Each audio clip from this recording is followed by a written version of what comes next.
Hello everyone, কেমন আছো তোমরা সবাই? আশা করি ভালো আছো আর আমিও ভালো আছি। তো আমার এই ভিডিওটা হচ্ছে বাবার বাড়ি থাকা অবস্থায়। বাবার বাড়িতে তখন আমি আর মা ছিলাম। বাবাই হচ্ছে চলে আসছিল আমাকে রেখে, আর বৌদি হচ্ছে বাবার বাড়িতে গেছে। তো সেদিনকার মা বলতেছিল, মানে বাবাই হচ্ছে সেদিনকার আসবে।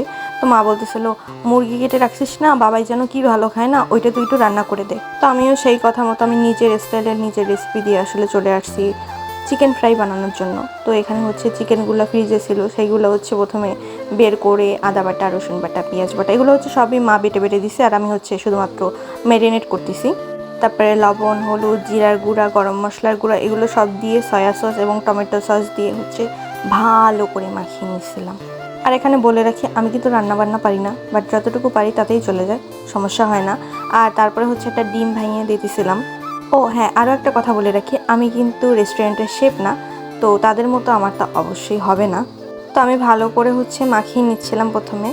মাখানোর পরে হচ্ছে আমি এখানে লাল আটা দিয়ে নিয়েছিলাম, কারণ আমাদের ঘরে সাদা আটা ছিল না, লাল আটাটাই ছিল।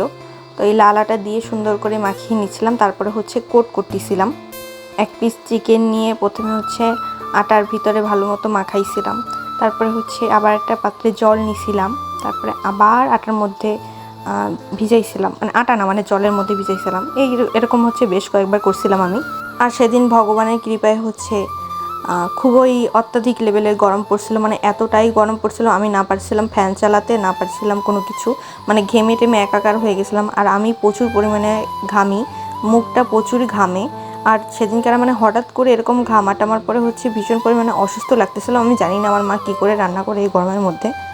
আমি যখন রান্না করি তখন তো আমি এটা ফ্যান চালাইনি, বাট মার ওখানে ফ্যান আছে, বাট তারপরে তো মাটির চুলা, তার জন্য আসলে মনে হয় কষ্ট হয়। তারপর আমার মাথা টাথা ঘুরে আসছিলো, আমি এভাবে একই ভাজছিলাম, হচ্ছে একবার দিয়ে ভাজছিলাম, লো আছে অনেকক্ষণ ধরে ভাজতে হয়। তো তারপর আমার মাথা টাথা এত ঘুরে আসছিলো যে আমি ঘরে গিয়ে শুয়ে পড়ছিলাম। তারপর একটু ফ্যানের বাতাস টাতাস খাই আমি আবার চলে আসছি।